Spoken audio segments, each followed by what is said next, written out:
Golden State Media Concepts bring you Book Review Podcast, a haven for bookworms of all ages and the widest genres, from mystery to memoirs, romance to comedy, fantasy to sci-fi. If you love to read, this is a podcast for you. It's the Golden State Media Concepts Book Review Podcast.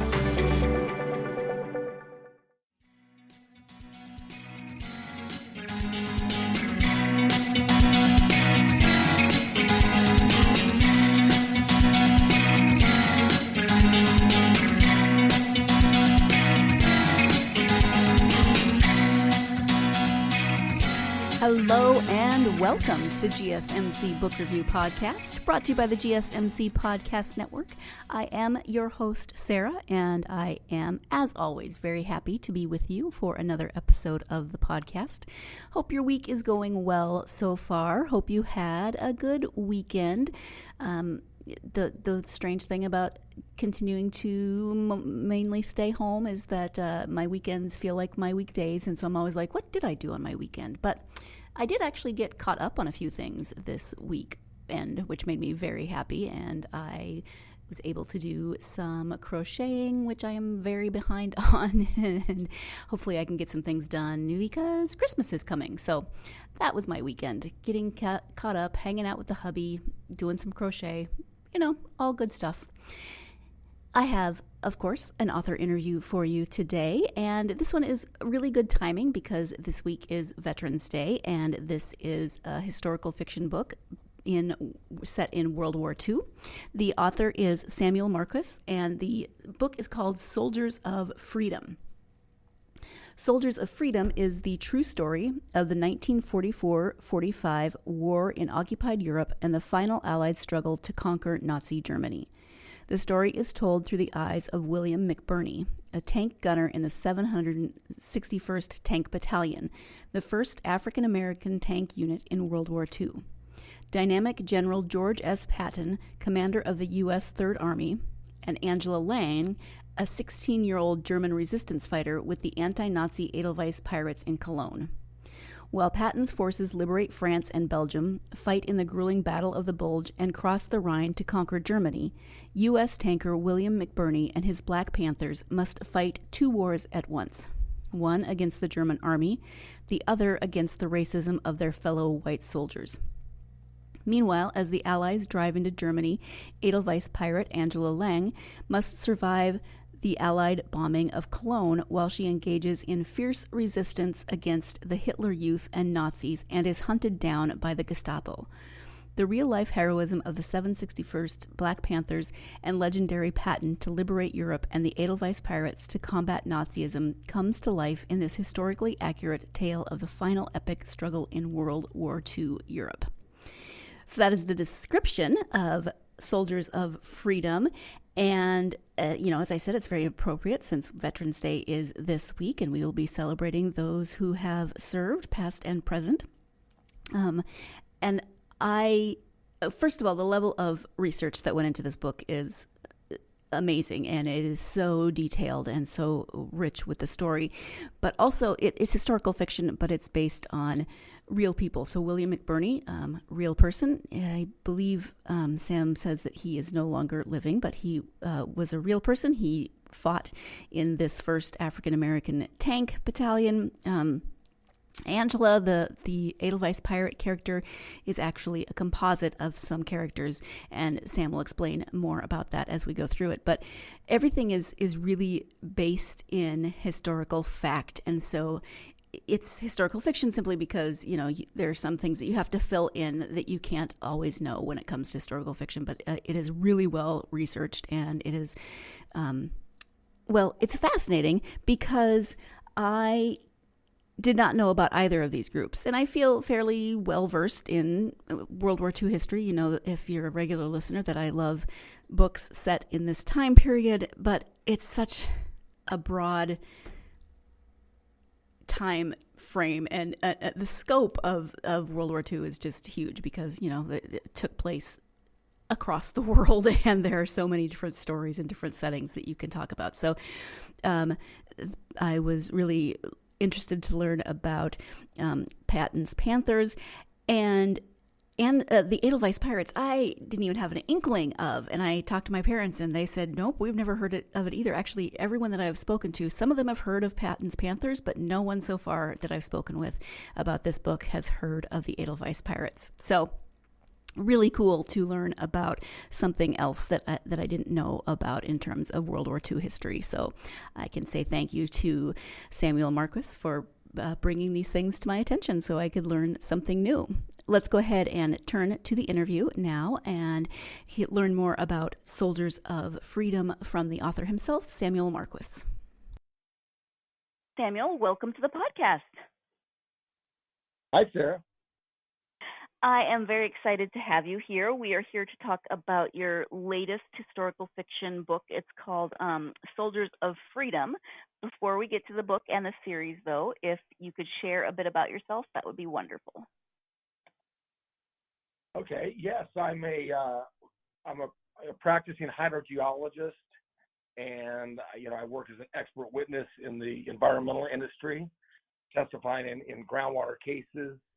And also, working in environmental consulting to kind of clean up hazardous waste sites. And I also, obviously write, historical fiction novels.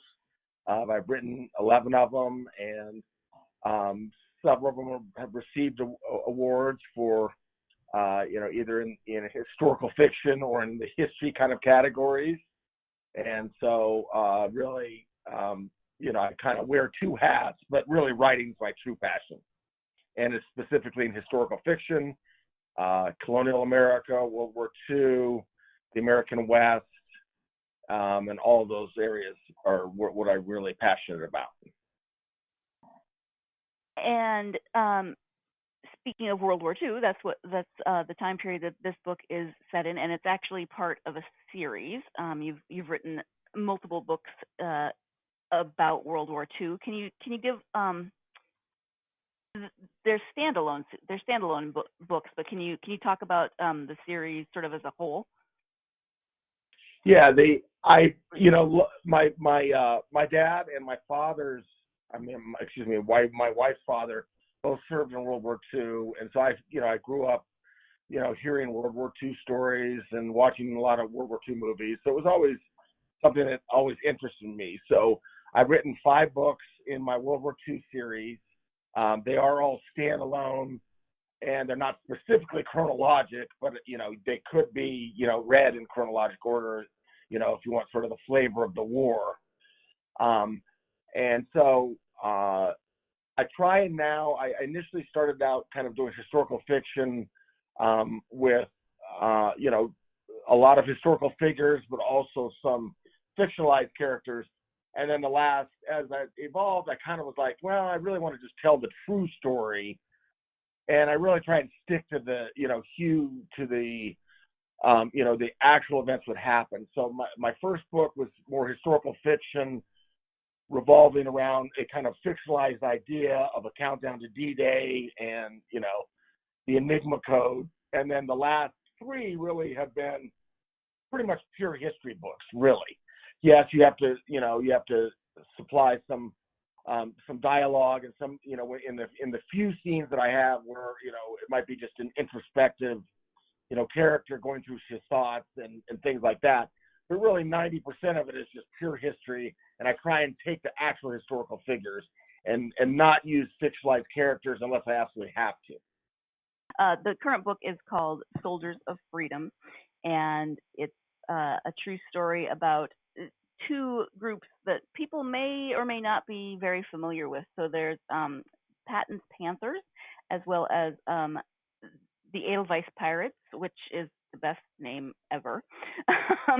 So let's start with the Panthers. Can you talk about that group and why you decided to feature it in this book? Yeah, so my latest book, Soldiers of Freedom, is the 5th in my World War II series.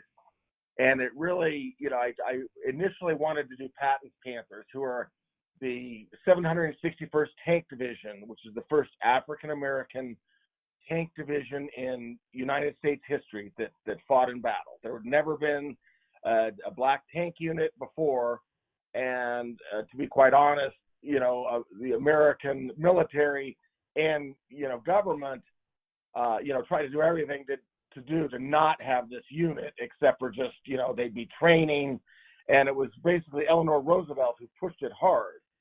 And without her, it would have never even happened. But she was insistent that black Americans get to serve in the military in fighting roles and not just being in supply and cooks and stevedores and all the other offloaders and things like that, truckers.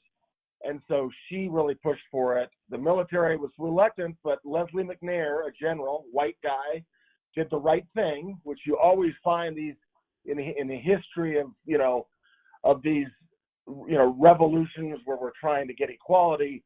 There's a lot of good white guys behind it too, which is important to know. Patton, for instance, and McNair, eventually pushed for to have black tankers in the U.S. Armed Forces. So I wanted to write that book, and I had that in my head. And then I wanted to have the on-the-ground resistance fighter, but I wasn't sure if it would take place in eastern France, the northeast corner of France, somewhere in there, or Belgium or Germany. And I was kind of trying to, how can I have them? Because the problem is Patton's forces moved so fast, and the Panthers didn't come into the picture till November, so well after the Normandy invasion. So I was grappling with, I wanted to have some resistance fighter on the ground. So I was kind of going with the French resistance initially. And then they just the troops were just moving too fast, and there was just not enough resistance at that point, became kind of secondary for the French. So kind of after D-Day, there wasn't nearly as much activity by the French resistance because the Allied troops just moved across France so fast. And so then I stumbled upon the Edelweiss Pirates. It's just like, I don't know, I just came across them by Google searching, and I was like, God, these guys are cool. And they, German resistance? Who are these youth rebelling against Hitler? What an incredible concept that is. No one's ever heard of them. I'd never heard of them. And so then I just meshed that into the story, and so that I could build around. And I realized the parallels between black persecution during World War II of the troops, against their own white troops, not just against the German enemy. And then the Edelweiss Pirates, who were fighting their own oppression from, the Nazis, who were persecuting them for, just kind of they were basically kind of anti-war and also just rebellious against Nazism, So once I fit that in, I just blended it in as best I could to tell the story, kind of two independent stories that then coalesce. And I am one of the people that had not heard of the Edelweiss Pirates. I'm also fascinated by World War II history and have read a lot about the period. I was actually a history major in college, but had not heard of this group, so I was really intrigued. I mentioned it to my parents the other day, and they hadn't heard it, so I'm probably going to be passing on the book to them so they can read it as well. But let's talk about the two characters from these groups. So we'll start with William. He is the young black man in the book. He's a real person. So can you talk a little bit about William? Yeah. So William McBurney was, in his late teen when he signed up. He was actually, had just turned 18. He wanted to sign up before, but his dad wouldn't let him. Dad had fought in World War I. And so I took this character, William McBurney, who was in other books. Some of the books that, greatly affected my story were Kareem Abdul-Jabbar's book on the black 761st Tank Battalion. And he had a fair amount on McBurney in there because his father, Kareem Abdul-Jabbar's original name was Lou Alcindor. And his father, Alcindor, was in the Army, and he was good friends with Leonard Smith, who was the best friend of William McBurney, very close friend during World War II, and they ended up, saving each other and getting each other through the war. Well, this guy, Schmitty's father was best friends with Al Cender, who was Kareem Abdul-Jabbar's father, who served in the war. So I had a fair amount on McBurney from that book, and then some of the other books I got, I had enough on him to make him the lead character and sort of the voice of the 761st Tank Division and a battalion, excuse me. And so, I just built a story around him, and so that to personalize it. And also, he was an interesting. He's a kid.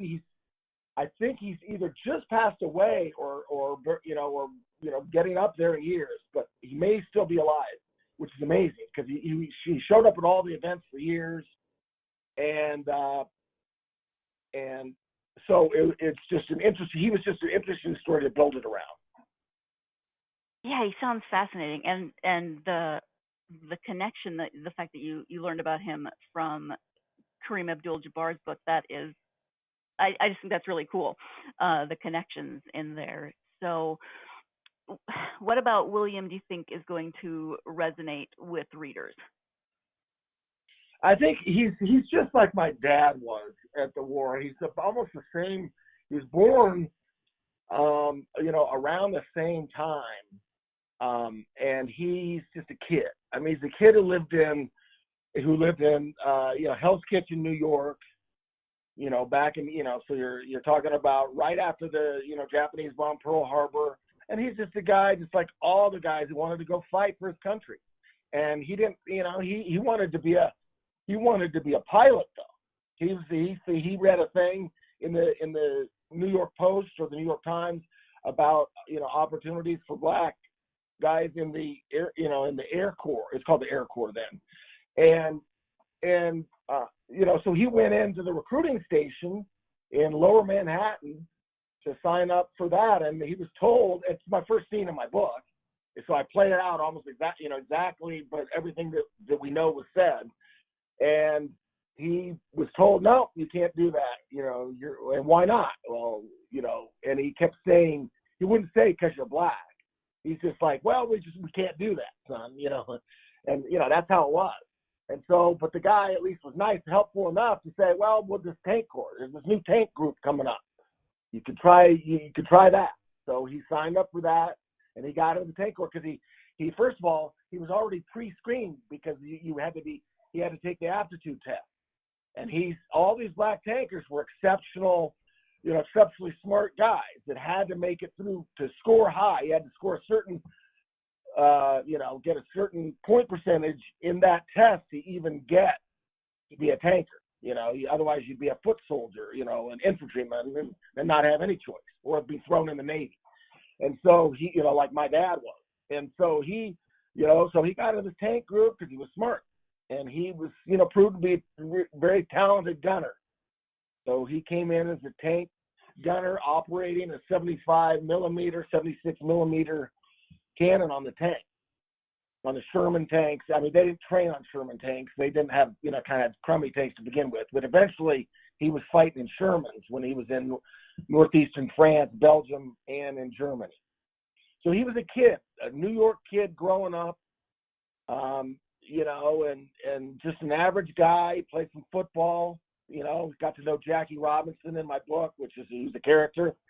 And so I think he's just, what's great about him is he's just a real, just average guy who became a hero and probably just wanted to do his job. He wanted to serve his country, and that's it. It was as simple as that. He just wanted to get that chance. Right. Yep. Have you spoken with his family, or what sorts of research did you do into his role in the book? I didn't reach out to, because it's right. I'm writing historical fiction, even though I'm trying to write as accurately as possible. So I didn't reach out to, I checked out their website, the 761st Tank Battalion website that was headed up by Joe Wilson, who wrote a great book on the 761st Tank Division, or Battalion, excuse me, I keep saying that. But it had ended in kind of the, around 2011, I think. So there weren't enough guys alive still, unfortunately, in the battalion, and so the website had kind of been discontinued. But Joe Wilson was nice enough to recommend me to a French World War II author recently, who emailed me because he wants to get his book published in the U.S., and I, sent him some information as much as I could to help him. So Joe Wilson, whose father was in the 761st Tank Battalion and has done a lot to help and publicize and bring attention to the battalion, Patton's Panthers, with his book and also on the website, because he was kind of the administrator of the website, did recommend me to. So there's people out there who are getting the book, but it's probably the sons of the battalion, because there's just not many of them left, unfortunately. Well, it is a fascinating story, and not one that gets highlighted very often, as is the other part of the story with the Edelweiss Pirates. Now, Angela is the character that is part of the Edelweiss Pirates, and she is more of a composite of real people. Is that correct? Yes. Unfortunately, I wanted to base the character originally on Mucky Koch, who was a real Edelweiss pirate woman. Unfortunately, she was imprisoned and tortured and had to move around so much, I couldn't keep it in one centralized place. So I did make that character is fictionalized in a composite of really several characters. So she's kind of based on Bartholomew Schenk, who has a street named after him and a plaque. Who in the book, I also made her boyfriend is kind of based on Bartholomew Schenk too. So I kind of made those two together, kind of telling the story of the Edelweiss Pirates. So she's based on loosely, Mucky Koch, and but also with some of the events that Barthol Schenk went through, and Jean Julich, who also was in the mix. Who actually I made him the real character, but some of the incidents kind of that Mucky goes through is really kind of sort of hybridized of based on three characters. So the events are real, the character is fictionalized, but based loosely on one primary female character. We're going to go ahead and take our first break of the podcast. I hope that you are enjoying learning all of this all these interesting facts about World War II, or maybe you already knew some of them, but now you're learning more. I don't know. When we come back, we'll be talking more about the Edelweiss Pirates, so stay tuned. You're listening to the GSMC Book Review Podcast, and I will be right back.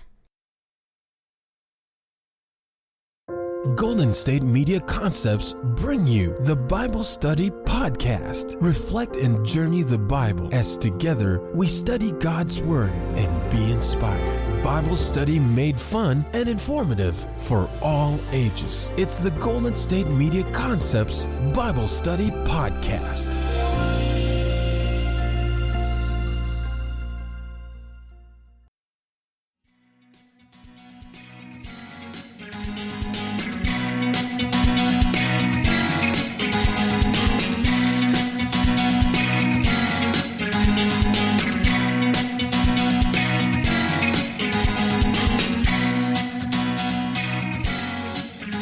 Welcome back to the GSMC Book Review Podcast and my interview with Samuel Marquis about his historical fiction book, the fifth in the series. It's called Soldiers of Freedom. And can you talk a little bit about the Edelweiss Pirates and Angela's role within them? Because you speak a little bit in the afterword of the book about how it's not a well-known group, and also what was known about them, that it was kind of underplayed or dismissed a little bit, but they have been in recently acknowledged as an actual resistance group. So can you talk a little bit about the Edelweiss Pirates? Yeah, what happened to the Edelweiss Pirates is initially they were initially kind of started out as just rebellious youth who were most of them were anti-Nazi, but some of them weren't even 100% anti-Nazi. They just wanted to not be put in with work groups at the front and not be sort of dictated to with this educational program that was so heavily Nazified, where everything was subverted to the state. So some of them just wanted, they just wanted to be kids, teenagers growing up and independent. So it started out, they take guitars and go in the countryside around Cologne and some of the other cities, Dusseldorf and Hamburg and all these other cities, really the Western, more progressive part of Germany. And so they would go in the woods and kind of camp out and sing songs, and they'd sing kind of anti-Nazi songs. And they'd go there on the weekends originally, and they did this in the mid-30s it began.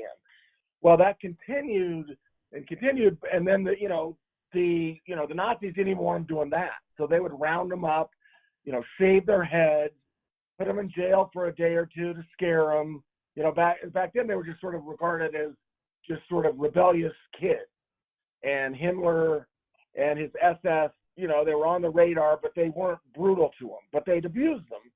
And then they were fighting the Hitler Youth too then. So the kids were, these Edelweiss Pirates originally, the Cologne Navajos, there were different groups. And they had other names. The Edelweiss Pirates is just the umbrella of all the different groups, name for all the different groups. And so they would sort of rebel against the Hitler Youth, and they would actually fight them on the streets sometimes. As the war began and escalated, and the Allies approached closer and closer, especially once they got a toehold in Normandy, they ramped up their rebellion, and then they started bombing and stealing at a higher rate, stealing weapons, fighting in the streets, actually fighting with the Gestapo sometimes, and doing a lot more, derailing trains. They did more and more, became more and more a resistance group and not just sort of a teen rebellion group. When the war ended, they weren't necessarily all pro-American. They kind of viewed them as sort of, or pro-British especially, as being a little bit imperial and going to come in and treat Germany badly, And so they didn't just jump on the bandwagon. They offered their services to the Allies in rooting out the Nazis, but that was denied. That they didn't. The Allies wanted to think that every German was evil. They wanted all the Germans to be lumped under sort of not the Nazi banner, and they sort of had difficulty understanding, that there was German resistance, and the British in particular didn't really want to give credit to it. So that's why Valkyrie and those plots, even if they had taken out Hitler, probably might not have amounted to much, because Himmler would have just taken over and Goering. So really there was a lot of denial on the part of the Allies for giving credit to these resistance fighters, because now today they're viewed as resistance fighters, or at least resistance group. For what they did, and they've been honored, and it took a long time, just like the Patton's Panthers, the 761st Tank Battalion. They weren't recognized until the Carter administration. The two groups, as I mentioned before, Patton's Panthers and the Edelweiss Pirates, are possibly, even probably not well known to a lot of people, especially the Edelweiss Pirates. And so I was actually excited to learn something new. It's one of my fascinations with this time period, is that the war was so vast in scope, and there are so many different stories from all over the world. Is that something that is important to you when you sit down to write a historical fiction, that you highlight something that maybe is not well known, or does that just tend to come out in the writing process? That's a good question. I've kind of gone a little bit both ways. My thing is to try and get the history as accurate as I can. And so, and still make it as much of a page turner as I can. I still try and make it, I write it like a suspense novel, but I try and make it, all the history's accurate. The dialogue is always built around known dialogue of people, unless it's kind of the event of two lovers together alone, and then that's kind of the made up kind of stuff that, that lovers would normally have, or husband and wife or whatever, or, or two, two gay lovers or whatever it would be in the book. And so I try and stick to history as accurately as I can. But then what I do is I pick what I think are the most dynamic events in that person's life. And I also make everything character driven. So all of my books are 3 to 6 point of view characters, a balance of male and female, different ages. So in this one, you get Patton, you get the, General Patton. And for him, almost everything is just historically documented. McBurney, most stuff is, virtually. And then Angela, I take a little more liberties, but I make all the historical events are accurate and as accurately depicted as I can. And the people that were there were the right people, all the right people. And Angela is more of a composite character, though. And so really the key is I try and pick things maybe that history's overlooked, but also people that have been overlooked in history. So Spies of the Midnight Sun is really about Eddie Chapman, who's was a safecracker who became a world-class spy and is the model for James Bond. Not everybody knows about Eddie Chapman. I picked that guy out, and then 2 Norwegian resistance fighter women who have been totally overlooked by history and were considered to be, they were ostracized for supporting the Germans when they were actually fighting against them, and they were spies. But, when you're a spy, sometimes not everybody knows it. And so they were betrayed by their countrymen. They're Norwegians, and they were resistance, women who were, exceptional. So I told that story because those people were unheralded. They should have been remembered for what they did, and they weren't. Then my next book, Lions of the Desert, which is the 4th in the series, is a straight ahead,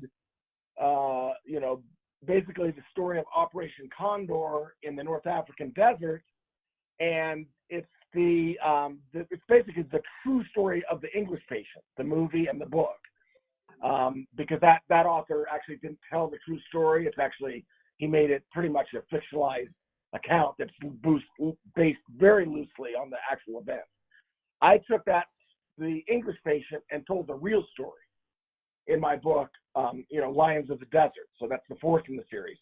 So that one, I was kind of like, I wanted to make sure they hit, correct. First of all, I thought it was a great spy story and romantic and North African desert and, British agents and German agents and Rommel. And so that, I wanted to tell that story, but I wanted to make it accurate, because The English Patient, it just wasn't the real story. But I love The English Patient. I love the movie, but it's just not real. And so then my last book, I wanted to just tell the real story of Patton, McBurney, and the Edelweiss Pirates, through Angela, or, Mucky Koch. But unfortunately, she was in prison so much, like I said before, and had to kind of hide out on a farm for like several months. And so I kind of couldn't have her where I needed her to be. So that's why I had to, unfortunately, use a fictional character there, even though I didn't want to. Will there be a 6th book in the series? Yes, I think right now I'm writing I'm the 9th great grandson of Captain Kidd, William Kidd, the privateer, and so I'm writing a book now because I really want to get that story out there. So I'm taking a little break from World War II since I've written kind of 5 books in the series now, and writing this book on my ancestor, Captain Kidd. But I will do a 6th book, and to be honest, I had actually started it when I switched ideas, and decided to do Captain Kidd.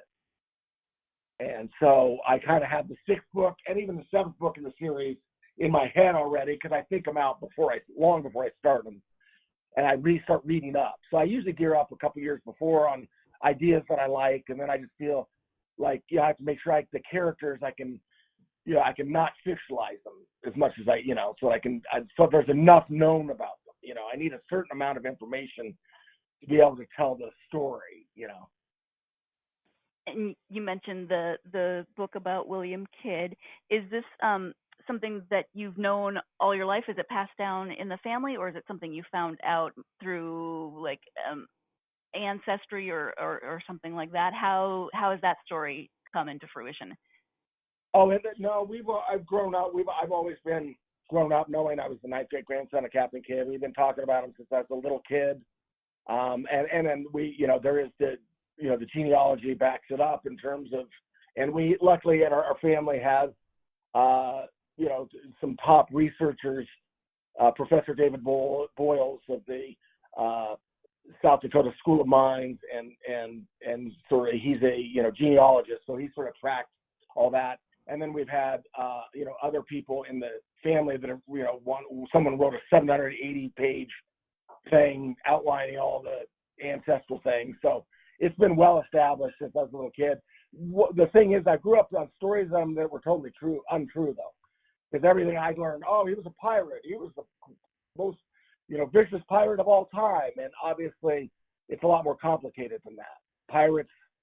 Privateers, were and pirates were an integral part of the growth of colonial America. It was basically people think of pirates as these rogues who were social isolates and didn't have families and stuff. That's totally false. They were like guys who wanted to go out and strike it rich, young guys or older guys who were just seamen who had families, and smuggling and piracy were part of the very fabric of colonial America. As a matter of fact, we wouldn't have had it they wouldn't have survived economically without it. In New York was prominent.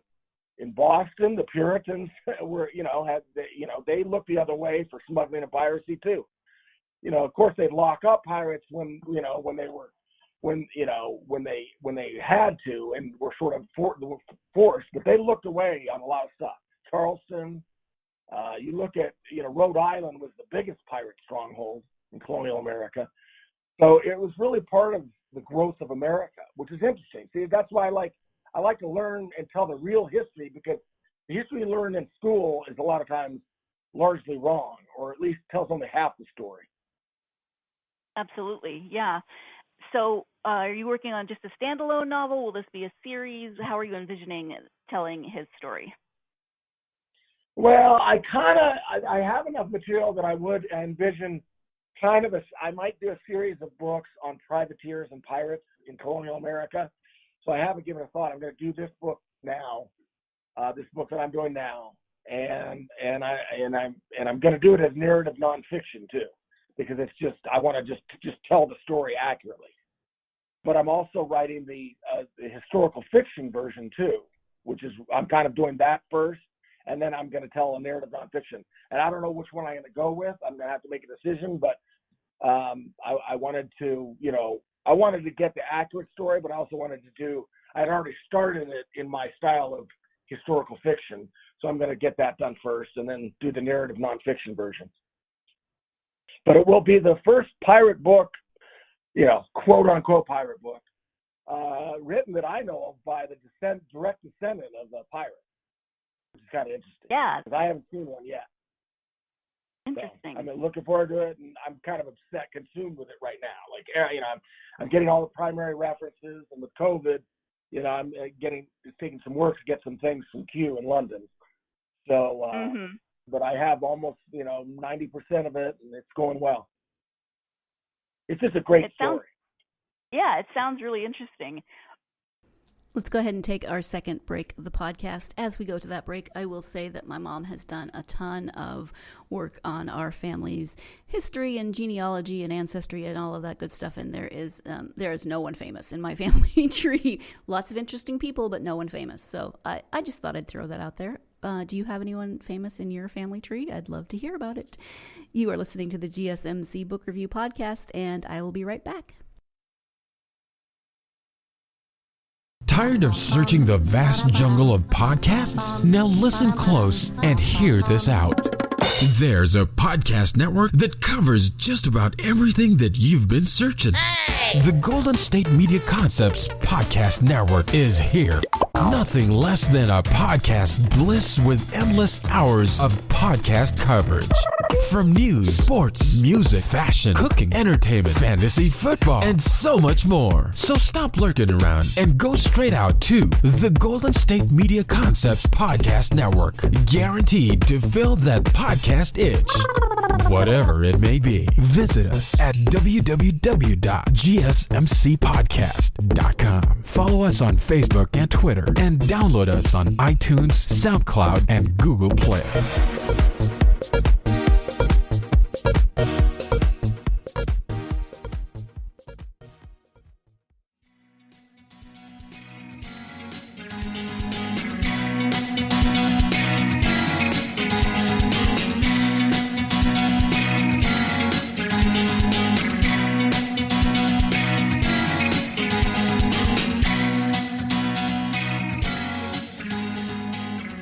Welcome back to the GSMC Book Review Podcast. Before the break, Sam was talking about the new book or books that he is working on based on his ancestor, William Kidd. And so now let's go ahead and talk about the amount of research that has to go into these books that he writes.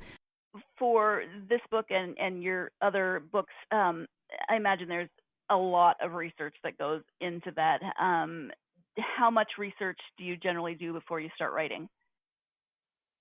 I usually read, sometimes it's like years in the making. Like Blackbeard, my agent wanted me to do it a long time ago. And then I kept like, we're doing these other things, just kind of went ahead of it. And then, so I'd thought about that for years before I wrote Blackbeard. So I've already written one pirate book. And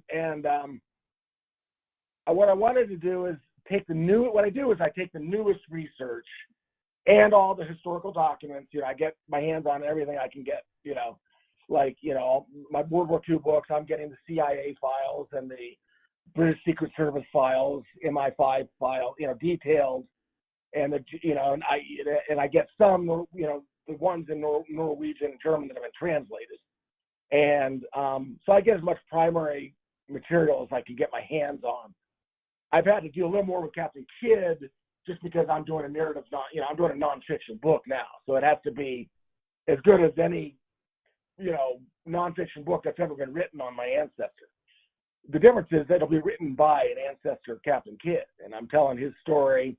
So, I'm sympathetic, but I'm tough on him too. It's when it's your ancestor, all of a sudden you're like, the events strike you, harder. You're definitely, the emotion level's up.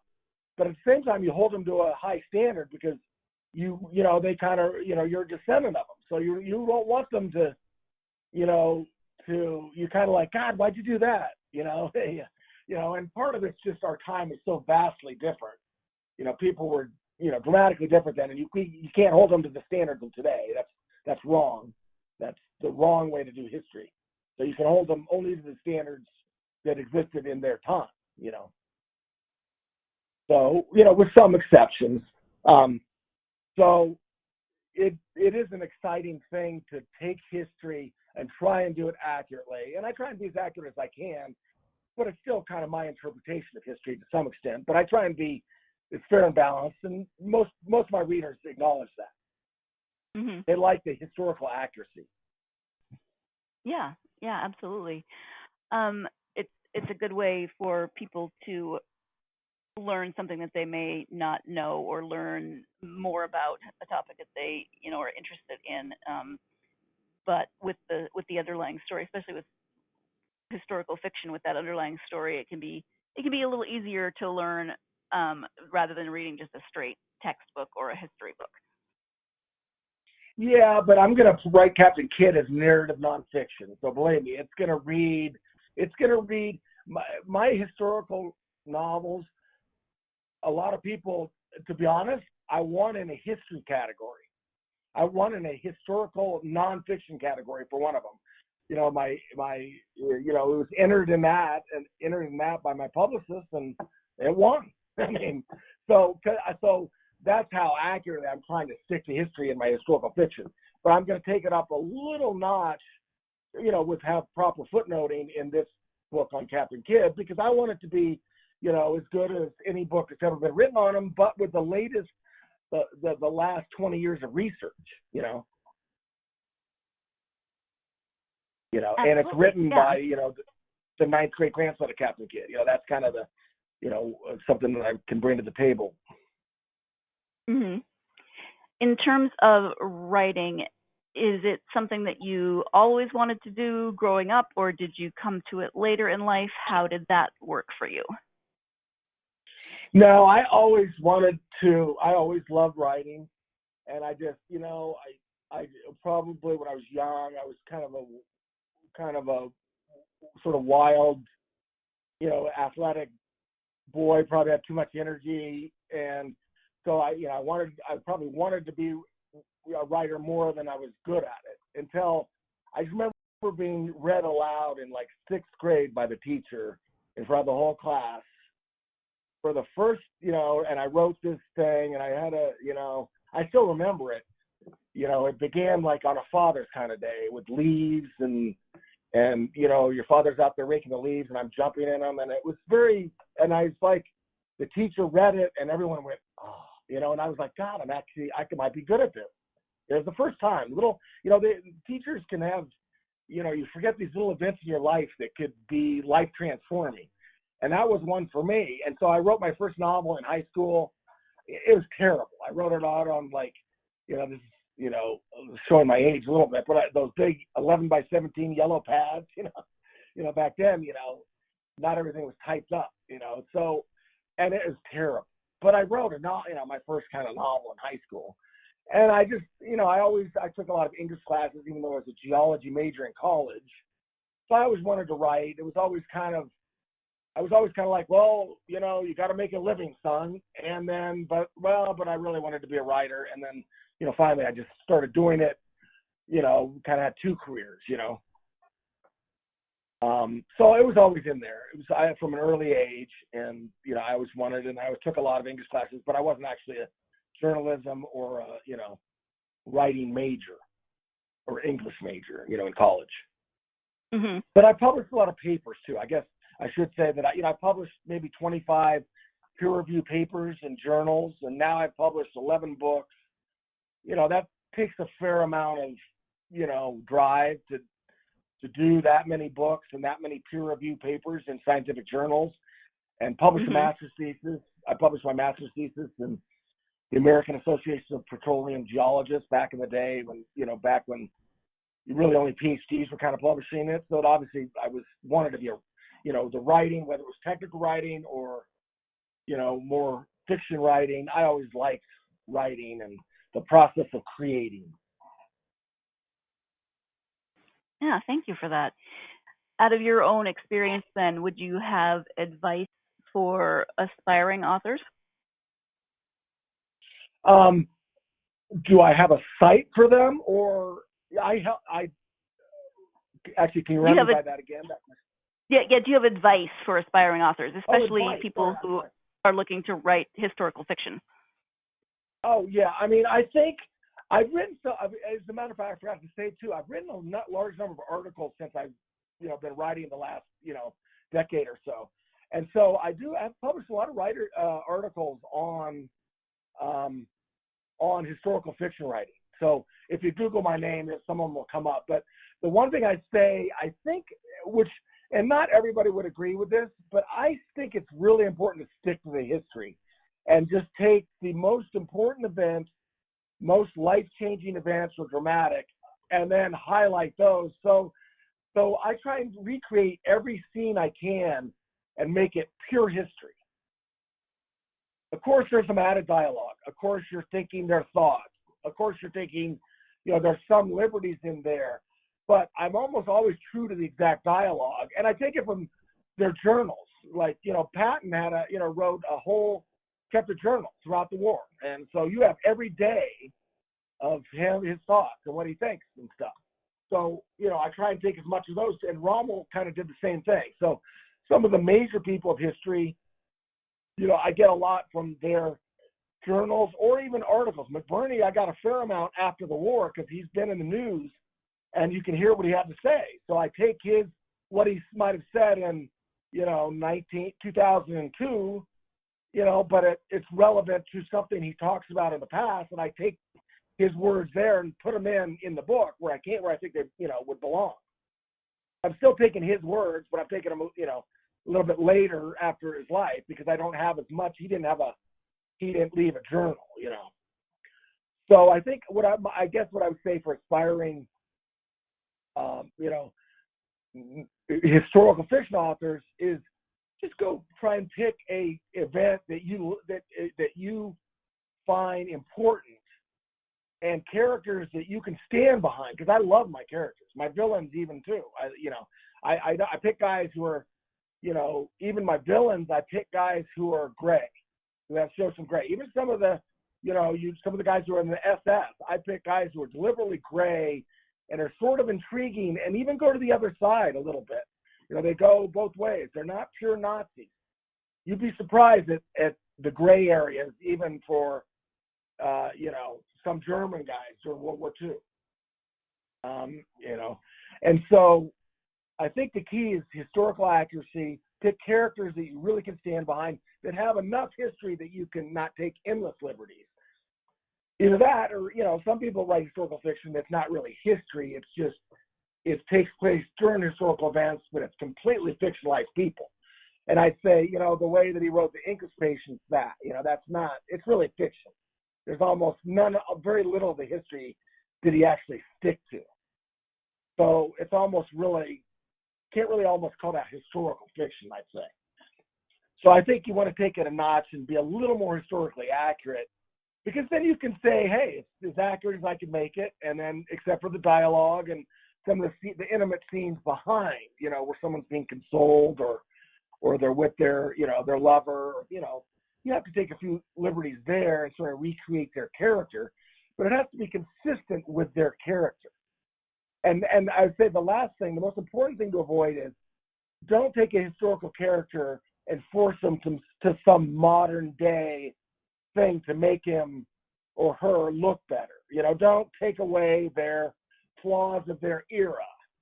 If they were, whatever, if they were maybe slaveholders, back in colonial times, for instance, everyone did it then. I'm not talking about during the Civil War and leading up to Civil War. By then, once Britain and France had discontinued the practice, that was a different story. That's when it becomes much more like taboo and downright evil. And it's downright evil to begin with, let's face it. But it's a lot different in 1650 than it is in 1830. Big difference.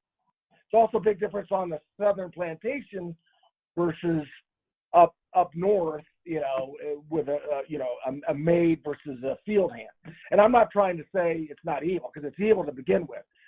But there's shades of gray in certain historical things that people did. I understand, women were treated obviously not nearly as good. So back in the colonial times, so for instance, Captain Kidd and his wife were incredibly close.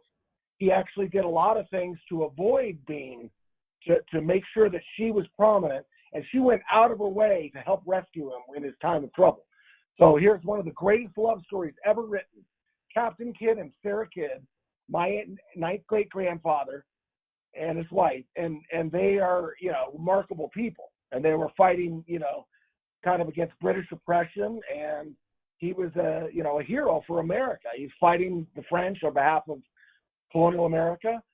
And he actually did, like his wife wanted him to stay at home more, and he did.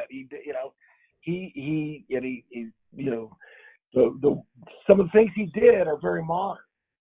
But you have to be careful in, I think, historical fiction in trying to make it, to modernize your characters too much, because they were different then. And we have to accept some of the flawed things they did then as part of their fabric of their culture, and not make it fit our modern idea.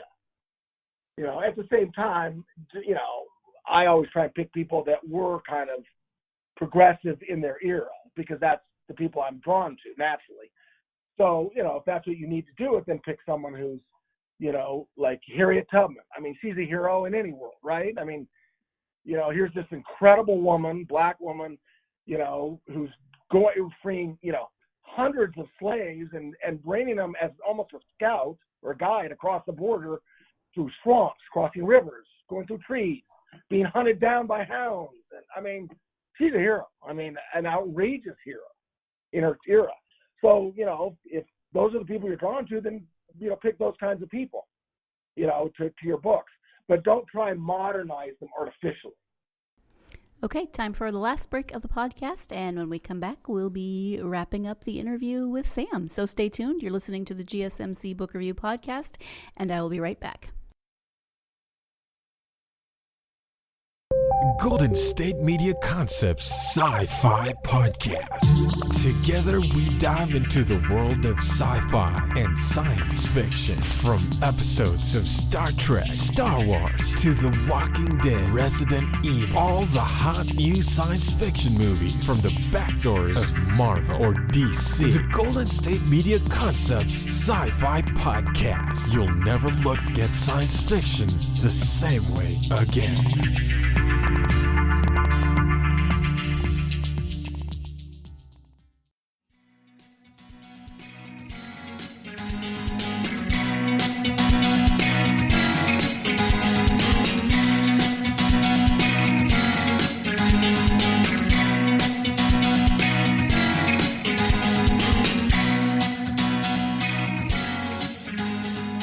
Welcome back to the GSMC Book Review Podcast and the conclusion of my interview with author Samuel Marquis. I would imagine that you do a lot of reading when, in terms of research, but when you take time to read just for yourself, what are your favorite authors or genres?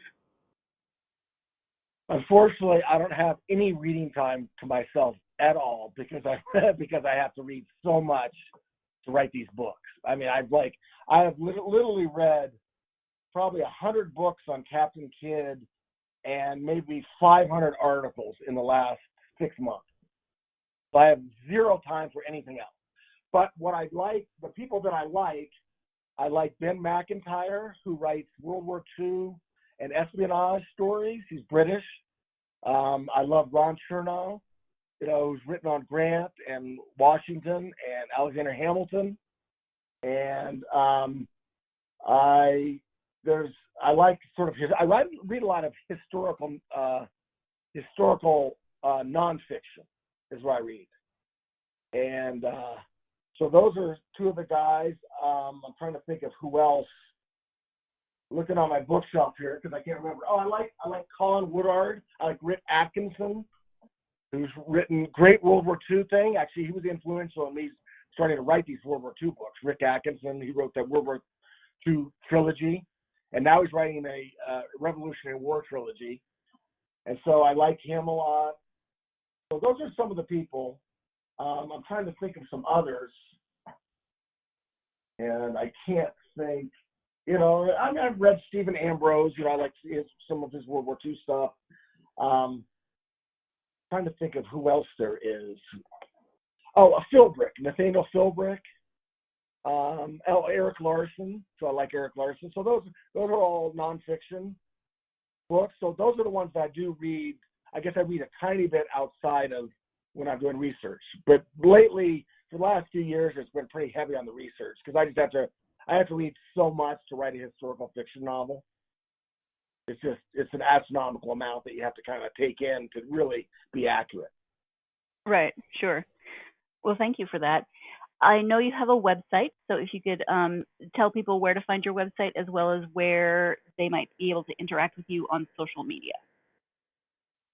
Yeah, so my website is just samuelmarquisbooks.com, basically. And if you Google me, you'll get a fair amount of stuff because I've written a fair amount of articles and had reviews and stuff. So my social media, it's just Samuel Marquis Books. So I think really if you just go to Samuel Marquis Books, it has all the links. SamuelMarquisBooks.com, it'll have kind of my backstory, descriptions of all my books, and it'll have buying links to, indie bookstores, Barnes & Noble, Amazon, and all the buying options and stuff.